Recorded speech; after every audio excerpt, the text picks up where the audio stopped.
السلام علیکم ورحمۃ اللہ وبرکاتہ۔ مشکات المصابیح کے باب کتاب الصوم کے ذیلی عنوان رحمت، مغفرت اور نجات کا مہینہ سے حدیث نمبر 9 اور اس کی تشریح پیش کرنے کی سعادت حاصل کرتا ہوں۔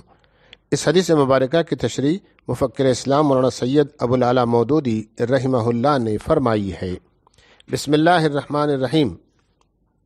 حضرت سلمان فارسی رضی اللہ تعالیٰ عنہ روایت کرتے ہیں کہ رسول اللہ صلی اللہ علیہ وسلم نے شعبان کی آخری تاریخ کو خطبہ دیا اور فرمایا، اے لوگو، تمہارے اوپر ایک بڑا بزرگ مہینہ سایہ فکن ہوا ہے۔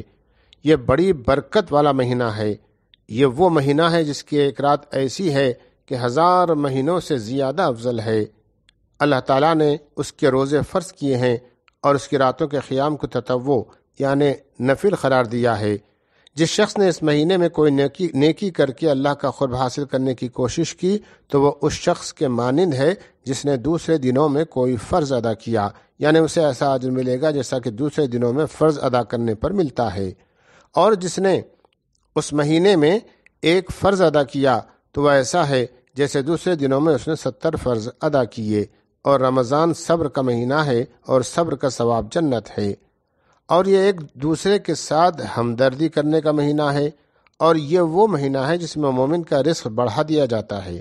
اگر کوئی شخص اس میں کسی روزے دار کو روزہ کھلوائے تو وہ اس کے گناہوں کی مغفرت اور اس کی گردن کو دوزخ کی سزا سے بچانے کا ذریعہ ہے، اور اس کے لیے اتنا ہی اجر ہے جتنا اس روزے دار کے لیے روزہ رکھنے کا ہے، بغیر اس کے کہ اس روزے دار کے اجر میں کوئی کمی واقع ہو۔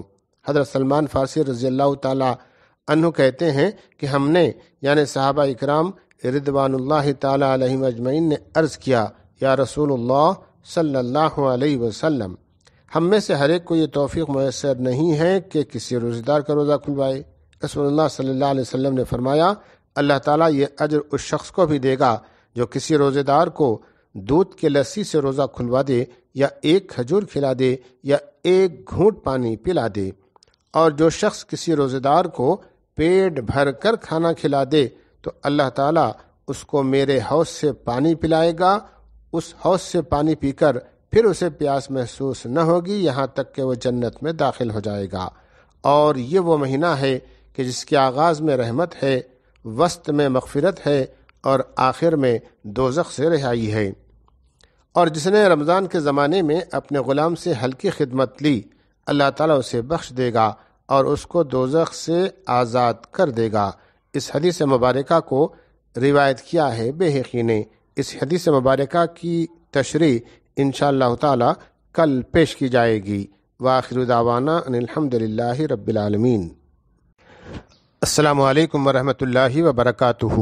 مشکات المصابیح کے باب کتاب الصوم کے ذیلی عنوان رحمت، مغفرت اور نجات کا مہینہ حدیث نمبر 9 اور اس کی تشریح پیش کرنے کی سعادت حاصل کرتا ہوں۔ اس حدیث مبارکہ کی تشریح مفکر اسلام مولانا سید ابو العلا مودودی رحمہ اللہ نے فرمائی ہے۔ بسم اللہ الرحمن الرحیم۔ اس حدیث سے معلوم ہوتا ہے، اور پہلے بھی یہ بات بیان کی جا چکی ہے، کہ رسول اللہ صلی اللہ علیہ وسلم نے فضائل رمضان اور روزوں سے متعلق ہدایات بالعموم رمضان کے آنے سے پہلے شعبان کے جمعوں یا دوسرے اجتماعات میں دی ہیں۔ رمضان کے زمانے میں جو خطبے حضور اکرم صلی اللہ علیہ وسلم دیتے تھے، اگرچہ ان میں بھی احکام کا بیان ہوتا تھا، لیکن خاص طور پر آپ صلی اللہ علیہ وسلم کا طریقہ یہ تھا کہ رمضان کے آنے سے پہلے شعبان کے مہینے میں ایسے خطبے ارشاد فرمایا کرتے تھے جن میں رمضان کی فضیلت اور روزوں کے احکام کا بیان ہوتا تھا۔ نبی کریم صلی اللہ علیہ وسلم نے اپنے اس خطبے میں فرمایا، لوگو، تمہارے اوپر ایک مہینہ ایسا آ رہا ہے جو عظیم ہے، یعنی بزرگی والا اور بڑی برکت والا ہے۔ ماہ رمضان کے بزرگ یا بابرکت ہونے کا مفہوم یہ نہیں ہے کہ اس کے دنوں، گھنٹوں یا منٹوں میں فی نفس ہی کوئی ایسی برکت شامل ہے جو لوگوں کو خود بخود حاصل ہو جاتی ہے، بلکہ اس کا مطلب یہ ہے کہ اس مہینے میں اللہ تعالیٰ تمہارے لیے ایسے مواقع پیدا کر دیتا ہے جن کی بدولت تم اس کی بے حد و حساب برکات سے فائدہ اٹھا سکتے ہو۔ اس مہینے میں ایک آدمی اللہ تعالیٰ کی جتنی زیادہ عبادت کرے گا اور نیکیوں کے جتنے زیادہ کام کرے گا وہ سب اس کے لیے زیادہ سے زیادہ روحانی ترقی کا وسیلہ بنیں گے۔ اس لیے اس مہینے کے بزرگ اور بابرکت ہونے کا مطلب در حقیقت یہ ہے کہ اس کے اندر تمہارے لیے برکتیں سمیٹنے کے بے شمار مواقع فراہم کر دیے گئے ہیں۔ یہ وہ مہینہ ہے جس کی ایک رات ایسی ہے کہ 1000 مہینوں سے زیادہ افضل ہے۔ اس سے مراد لیلۃ القدر ہے جس میں اللہ تعالیٰ نے قرآن مجید نازل فرمایا۔ اس کے 1000 مہینوں سے زیادہ بہتر ہونے کا مفہوم یہ ہے کہ کبھی 1000 مہینے میں بھی نوع انسانی کی فلاح کا وہ کام نہ ہوا ہوگا جتنا اس ایک رات میں ہوا ہے۔ اللہ تعالیٰ نے رمضان کے دنوں کے روزے فرض کیے ہیں اور اس کی راتوں کے قیام کے تطوع یعنی نفل قرار دیا ہے۔ تطوع سے مراد وہ کام ہے جو آدمی اپنے دل کی خوشی سے والنٹریلی انجام دے بغیر اس کے کہ وہ اس پر فرض کیا گیا ہو۔ وآخر دعوانا ان الحمد للہ رب العالمین سلسلہ جاری ہے۔ السلام علیکم ورحمۃ اللہ وبرکاتہ۔ مشکات المصابیح باب کتاب الصوم، ذیلی عنوان رحمت، مغفرت اور نجات کا مہینہ، حدیث نمبر 9 اور اس کی تشریح پیش کرنے کی سعادت حاصل کرتا ہوں۔ اس حدیث مبارکہ کی تشریح مفکر اسلام مولانا سید ابو العلا مودودی رحمہ اللہ نے فرمائی ہے۔ مولانا اس حدیث مبارکہ کے سلسلے میں آگے لکھتے ہیں کہ رمضان میں دن کے روزے کو فرض اور رات کے قیام کو نفل قرار دے کر فرض اور نفل عبادات دونوں کے فائدوں کو جمع کر دیا گیا ہے۔ ادائے فرض کے فائدے کچھ اور ہیں اور از خود اپنی رضا و رغبت سے بغیر اس کے کہ کوئی چیز لازم قرار دی گئی ہو اللہ کی عبادت کرنے کے فائدے کچھ اور ہیں۔ اگر ایک آدمی اپنی ڈیوٹی بجا لاتا ہے تو وہ اس پر ایک اور قسم کے انعام کا مستحق ہوتا ہے، اور اگر وہ اپنی ڈیوٹی سے بڑھ کر اپنے دل کی رضا سے کوئی خدمت بجا لاتا ہے تو اس پر وہ کسی اور قسم کے انعامات کا مستحق ہوتا ہے۔ ایک چیز وہ ہے جس پر وہ مزدوری کا مستحق ہے اور دوسری چیز وہ ہے جس پر اسے بونس کا مستحق قرار دیا جائے گا۔ معلوم ہوا کہ اس ماہ میں 2 قسم کے مواقع پیدا کر دیے گئے ہیں۔ ایک تو ڈیوٹی عائد کر دی گئی ہے جس کے اجر کے آپ الگ مستحق ہوں گے، اور ایک چیز آپ کے تطوع پر چھوڑ دی گئی ہے کہ آپ اپنی رضا و رغبت سے راتوں کی عبادت کے لیے کھڑے ہوں تو اس پر آپ کو مزید انعامات ملیں گے۔ یہ گویا اس چیز کی تشریح ہے کہ اس بزرگ مہینے میں کیا کیا برکتیں رکھ دی گئی ہیں۔ اس کے بعد فرمایا، جس شخص نے اس مہینے میں کوئی نیکی کر کے اللہ کا قرب حاصل کرنے کی کوشش کی تو اس کو ایسا اجر ملے گا جیسا کہ دوسرے دنوں میں فرض ادا کرنے پر ملتا ہے، اور جس نے اس مہینے میں فرض ادا کیا تو وہ ایسا ہے جیسے دوسرے دنوں میں اس نے 70 فرض ادا کیے۔ چونکہ یہاں فریضہ کے مقابلے میں خصلۃ من الخیر کے الفاظ استعمال کیے گئے ہیں، اس لیے ان سے خود بخود معنی نکلتے ہیں کہ ان سے مراد نفل نیکی ہے، یعنی جو آدمی اس مہینے میں نفل کے طور پر کوئی نیکی کرتا ہے اسے اس پر ایسا اجر ملے گا جیسے دوسرے زمانے میں فرض ادا کرنے پر ملتا ہے۔ وآخر دعوانا ان الحمد للہ رب العالمین۔ السلام علیکم ورحمۃ اللہ وبرکاتہ۔ مشکات المصابیح کتاب الصوم، ذیلی عنوان رحمت، مغفرت اور نجات کا مہینہ، حدیث نمبر 9 اور اس کی تشریح پیش کرنے کی سعادت حاصل کرتا ہوں۔ اس حدیث مبارکہ کی تشریح مفکر اسلام مولانا سید ابو العلا مودودی رحمہ اللہ نے فرمائی ہے۔ بسم اللہ الرحمن الرحیم۔ مولانا آگے لکھتے ہیں کہ رمضان کے زمانے میں یہ فرق کیوں ہوتا ہے؟ رمضان کے زمانے میں عام دنوں کی بنسبت اس فرق کی وجہ یہ ہے کہ عام دنوں میں تو آدمی بڑی حد تک یا ایک حد تک انفرادی حیثیت سے عبادات و فرائض کی بجاوری کرتا ہے، لیکن رمضان کا زمانہ وہ ہے جسے بحیثیت مجموعی پوری قوم کے لیے نیکی کا موسم قرار دیا گیا ہے۔ ساری قوم بیک وقت روزہ رکھتی ہے اور افطار کرتی ہے، سب ایک ہی وقت میں جا کر تراویح پڑھتے ہیں اور دوسری عبادات انجام دیتے ہیں۔ اس طرح پوری قوم کے اندر نیکی کا ایک عام ماحول پیدا ہو جاتا ہے۔ اس لیے اس زمانے میں نیکی خوب پھلتی پھولتی ہے، بالکل اسی طرح جس طرح بارش کے زمانے میں فصل عام زمانے کی بنسبت خوب بڑھتی اور پھلتی پھولتی ہے۔ چنانچہ رمضان کے دنوں میں آدمی جو نیکی بھی کرتا ہے وہ اکیلے اسی کی نیکی نہیں ہوتی، بلکہ بے شمار نیکیاں مل کر اس کو بڑھا رہی ہوتی ہیں۔ پھر چونکہ رمضان نیکیوں کا عام موسم ہے، اس لیے اس زمانے میں اللہ تعالیٰ کی رحمتوں اور برکتوں کا فیضان بھی عام ہوتا ہے۔ ایک آدمی جو نفل نماز بھی پڑھے، کسی کے ساتھ بھلائی کا جو بھی کام کرے، جو خیرات بھی کرے، اسے ان پر اتنا اجر ملے گا جتنا عام دنوں میں فرض ادا کرنے پر ملتا ہے۔ اسی طرح رمضان کے زمانے میں اگر کوئی شخص فرض ادا کرتا ہے، خواہ وہ زکوٰۃ ہو یا نماز یا روزہ، تو اسے اس کا اتنا اجر ملے گا جتنا اس کو عام دنوں میں 70 گنا زکوٰۃ نکالنے، 70 نمازیں پڑھنے یا 70 روزے رکھنے کا ملتا ہے۔ وآخر دعوانا ان الحمد للہ رب العالمین۔ سلسلہ جاری ہے۔ السلام علیکم ورحمۃ اللہ وبرکاتہ۔ مشکات المصابیح، باب کتاب الصوم، ذیلی عنوان رحمت، مغفرت اور نجات کا مہینہ سے حدیث نمبر 9 اور اس کی تشریح پیش کرنے کی سعادت حاصل کرتا ہوں۔ اس حدیث مبارکہ کی تشریح مفکر اسلام مولانا سید ابو العلا مودودی رحمہ اللہ نے فرمائی ہے۔ بسم اللہ الرحمن الرحیم۔ مولانا آگے لکھتے ہیں کہ صبر کے معنی عربی لغت میں باندھنے اور روکنے کے ہیں۔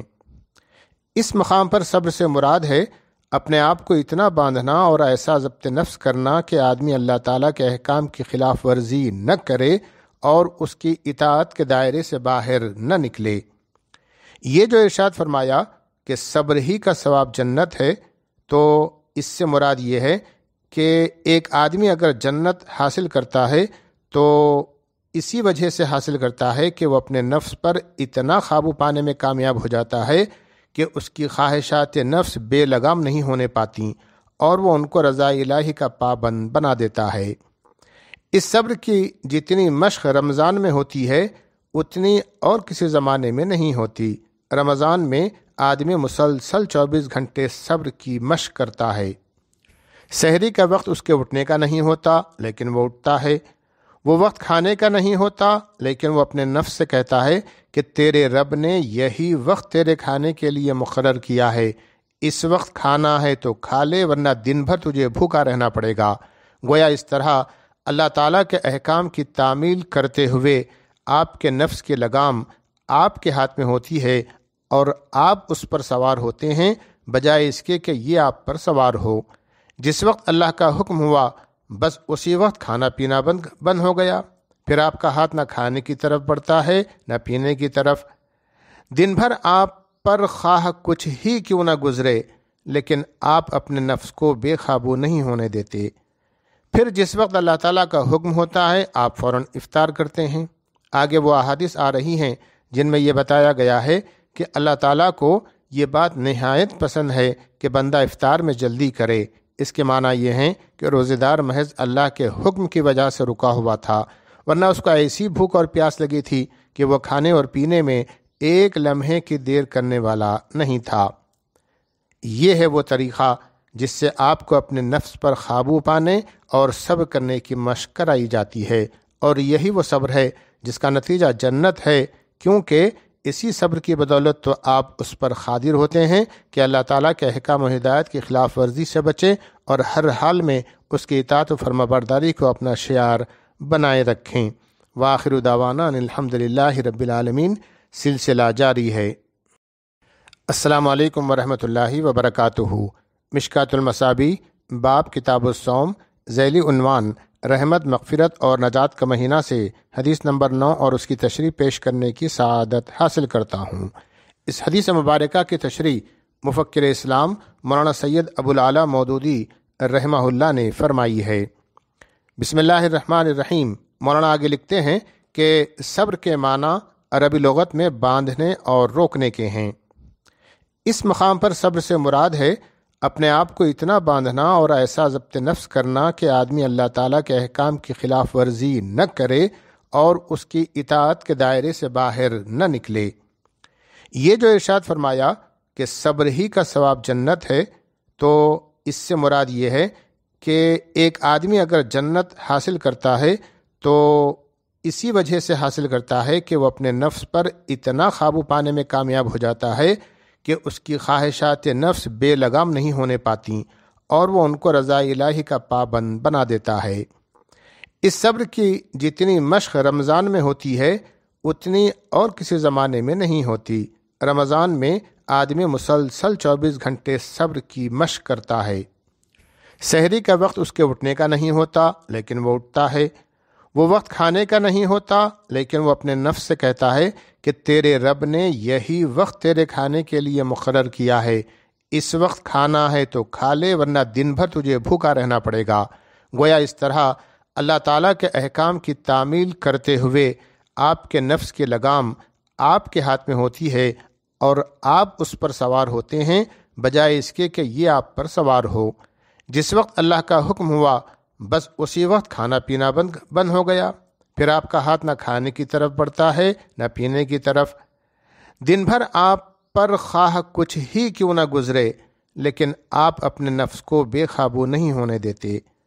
پھر جس وقت اللہ تعالیٰ کا حکم ہوتا ہے آپ فوراً افطار کرتے ہیں۔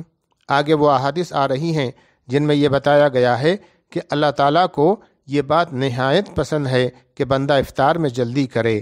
اس کے معنی یہ ہیں کہ روزے دار محض اللہ کے حکم کی وجہ سے رکا ہوا تھا، ورنہ اس کو ایسی بھوک اور پیاس لگی تھی کہ وہ کھانے اور پینے میں ایک لمحے کی دیر کرنے والا نہیں تھا۔ یہ ہے وہ طریقہ جس سے آپ کو اپنے نفس پر قابو پانے اور صبر کرنے کی مشق کرائی جاتی ہے، اور یہی وہ صبر ہے جس کا نتیجہ جنت ہے، کیونکہ اسی صبر کی بدولت تو آپ اس پر قادر ہوتے ہیں کہ اللہ تعالیٰ کے احکام و ہدایت کی خلاف ورزی سے بچیں اور ہر حال میں اس کی اطاعت و فرمانبرداری کو اپنا شعار بنائے رکھیں۔ وآخر دعوانا ان الحمدللہ رب العالمین۔ سلسلہ جاری ہے۔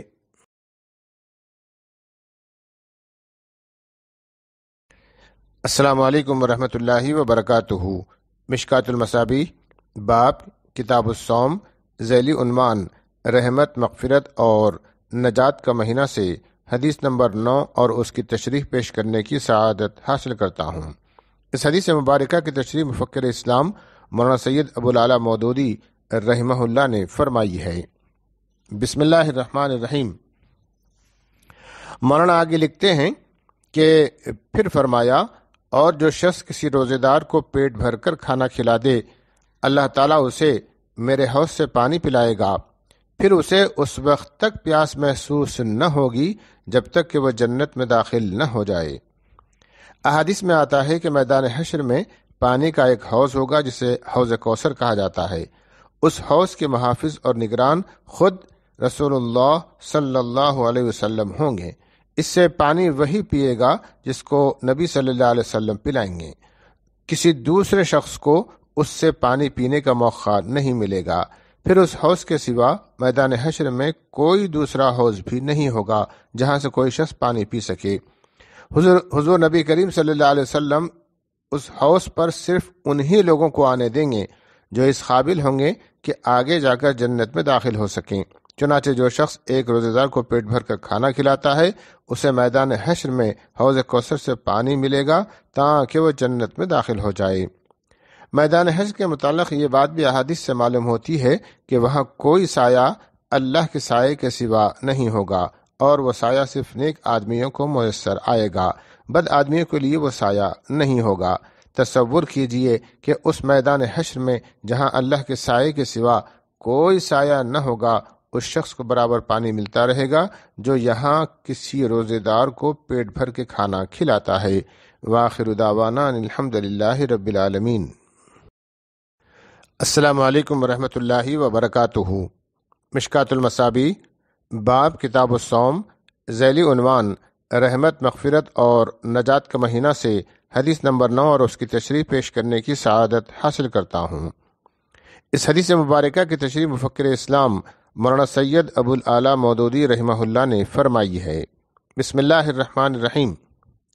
پھر فرمایا، اور یہ وہ مہینہ ہے جس کے آغاز میں رحمت ہے، وسط میں مغفرت ہے اور آخر میں دوزخ سے رہائی ہے۔ یعنی ادھر اس مبارک مہینے کی آمد پر آپ روزہ رکھنا شروع کرتے ہیں، ادھر اللہ کی رحمت آپ پر سایہ فگن ہو جاتی ہے۔ پھر رمضان کے وسط تک پہنچتے پہنچتے اللہ تعالیٰ آپ کے قصوروں سے درگزر فرما لیتا ہے اور آپ کی مغفرت ہو جاتی ہے۔ اس طرح جب آپ رمضان کے آخر تک پہنچتے ہیں تو ادھر آپ آخری روزہ رکھتے ہیں، ادھر آپ کو دوزخ کے خطرے سے آزادی حاصل ہو جاتی ہے۔ اس آزادی کا مطلب یہ نہیں ہے کہ جب آخری روزے کی وجہ سے آپ کو دوزخ سے آزادی حاصل ہو گئی تو اب آپ آزاد ہیں کہ جو جی چاہے کرتے پھریں، اب آپ پر کوئی گرفت نہیں ہوگی۔ ستم ظریفی کی انتہا ہے کہ بعض لوگ رمضان کے ختم ہوتے ہی وہ سب پابندیاں توڑ ڈالتے ہیں جو اس مبارک مہینے میں انہوں نے اپنے اوپر عائد کر رکھی ہوتی ہیں۔ بعض رمضان ختم ہوا اور وہ عین عید کے دن یعنی شوال کی پہلی ہی تاریخ کو سینما دیکھنے چلے گئے، اور پھر اس سے آگے بڑھ کر ناچ گانے کا شوق بھی کر لیا، پھر کہیں بیٹھ کر کچھ تھوڑا بہت جوا وغیرہ بھی کھیل لیا۔ یہ سب کچھ اگر ایک شخص نے کر ڈالا تو اس کا مطلب یہ ہے کہ ادھر وہ دوزخ کے خطرے سے آزاد ہوا اور ادھر اس نے پھر اس میں کودنے کی تیاریاں شروع کر دیں۔ ظاہر بات ہے کہ کوئی بھلا آدمی جس کے دل میں ایمان کی روشنی اور خوف خدا کی کوئی رمق موجود ہو یہ کھیل نہیں کھیل سکتا۔ وآخر دعوانا ان الحمد للہ رب العالمین سلسلہ جاری ہے۔ السلام علیکم ورحمۃ اللہ وبرکاتہ۔ مشکات المصابیح باب کتاب الصوم ذیلی عنوان رحمت مغفرت اور نجات کا مہینہ سے حدیث نمبر 9 اور اس کی تشریح پیش کرنے کی سعادت حاصل کرتا ہوں۔ اس حدیث مبارکہ کی تشریح مفکر اسلام مولانا سید ابو العلا مودودی رحمہ اللہ نے فرمائی ہے۔ مولانا آگے لکھتے ہیں کہ اور جس نے رمضان کے مہینے میں اپنے غلام یا نوکر سے ہلکی خدمت لی اللہ تعالیٰ اس کو دوزخ سے آزاد کر دے گا۔ رمضان کے زمانے میں آدمی کو اس بات کا لحاظ رکھنا چاہیے کہ جیسے وہ خود روزے سے ہے ویسے ہی اس کا نوکر بھی روزے سے ہے۔ نوکر اور خادم سے اس طرح کس کر خدمت لینا کہ جیسے وہ تو روزے سے نہیں ہیں اور آپ ہیں کہ روزہ رکھ کر نڈھال ہوئے جاتے ہیں، یہ کسی بھلے آدمی کا کام نہیں ہو سکتا۔ جو شخص رمضان کے زمانے میں اپنے نوکر کے کام میں تخفیف کرتا ہے اور اس سے نرمی برتتا ہے اللہ تعالیٰ اس کو دوزخ کی آگ سے بچائے گا۔ موجودہ زمانے میں بعض لوگ ایسے ہیں کہ اپنے ماتحتوں سے نوکروں یا غلاموں سے نہیں رمضان کے زمانے میں معمول سے زیادہ کس کر کام لیتے ہیں، گویا وہ اپنے عمل سے یہ بات کہتے ہیں کہ اچھا تم نے روزہ رکھنے کی گستاخی کی ہے، اب تمہاری سزا یہ ہے کہ تمہاری ڈیوٹی عام دنوں سے دگنی ہو گئی ہے تاکہ تمہیں ذرا معلوم تو ہو کہ اس زمانے میں اور ہمارے زیر سایہ تم روزہ رکھنے کی جسارت کرتے ہو۔ لیکن خوب سمجھ لیجئے کہ رسول اللہ صلی اللہ علیہ وسلم کی واضح ہدایت یہ ہے کہ اگر تمہارا کوئی غلام بھی ہے، یہاں مملوک کا لفظ ہے، خادم لفظ نہیں ہے، تو تمہارا یہ کام ہے کہ رمضان کے زمانے میں اس سے سخت قسم کا کام نہ لو بلکہ اس کے ساتھ نرمی برتو اور اسے ہر ممکن سہولت دو۔ اس بات کا صلہ اللہ تعالیٰ کے ہاں تمہارے لیے یہ ہوگا کہ وہ تمہیں دوزخ کی آگ سے بچائے گا۔ وآخر دعوانا ان الحمد للہ رب العالمین۔